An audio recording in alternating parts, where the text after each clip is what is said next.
Janice Carter boarded the first-class cabin of a prestigious international airline with quiet confidence.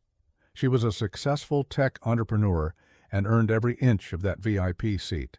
But as she settled in, a flight attendant approached with a forced smile and a bold request. "Ma'am, would you mind switching to coach?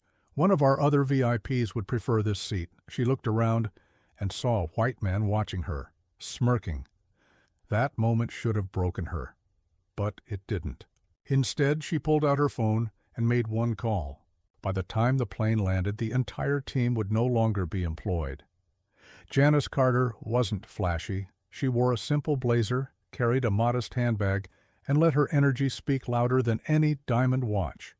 After graduating from MIT, Janice, the daughter of educators from the south side of Chicago, built her billion-dollar software company from a tiny garage. Wait a second. Tell us where you're watching from in the comments, and don't forget to subscribe for more powerful stories. Like this, on this day, she was flying to Zurich for a conference where she would be honored for her innovation in artificial intelligence. Her assistant had booked her the best seat, 1A, a first-class private pod. She walked down the jet bridge gracefully, excited to finally get a few hours of peace before the global spotlight hit her again. But peace wasn't what was waiting as she took her seat and began reviewing her notes. A white male passenger in a crisp suit glanced at her and signaled the flight attendant. The crew member, young and polite on the surface, walked over with what seemed to be a routine request. "Excuse me, ma'am," the attendant began. "We have another guest who would like to sit in your place. We'd like to move you to a premium economy seat. Just a few rows back." Janice blinked. "I'm sorry? I paid for this seat." The attendant leaned in slightly. "Yes, of course, but the gentleman prefers a bit more privacy. It won't cost you anything extra." Janice looked at the man. He raised his eyebrows as if daring her to say no. "This wouldn't be happening if I were a white man in a tailored suit," she said quietly. The flight attendant's smile faltered. "Ma'am, please don't make this into something it's not." Without raising her voice, Janice reached into her coat pocket and pulled out her phone. She made a single call. "Hi, William. This is Janice. I need you to ground this aircraft until we speak with the airline board.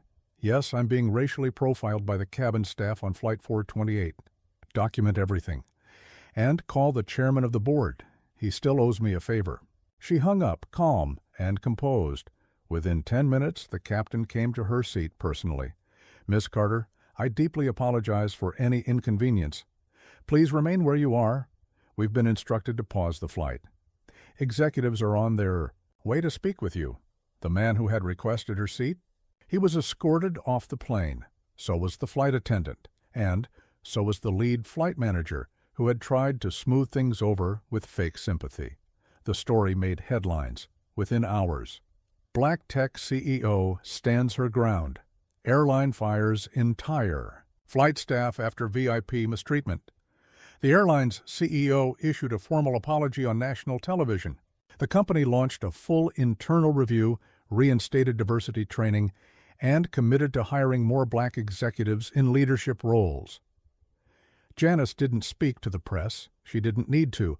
But at the tech conference in Zurich, when she walked across the stage to receive her award, the audience gave her a standing ovation, not just for her brilliance, but also for her bravery. She looked out into the crowd and smiled, not with revenge, but with quiet pride. Because Janice Carter didn't just write code, she rewrote what dignity looks like in the face of discrimination. If you enjoyed this story and thought it provoking, don't forget to like, share, and subscribe. For more powerful narratives, let us know your thoughts in the comments. What would you have done in this situation? Your support helps bring more eye-opening stories to life. Take care.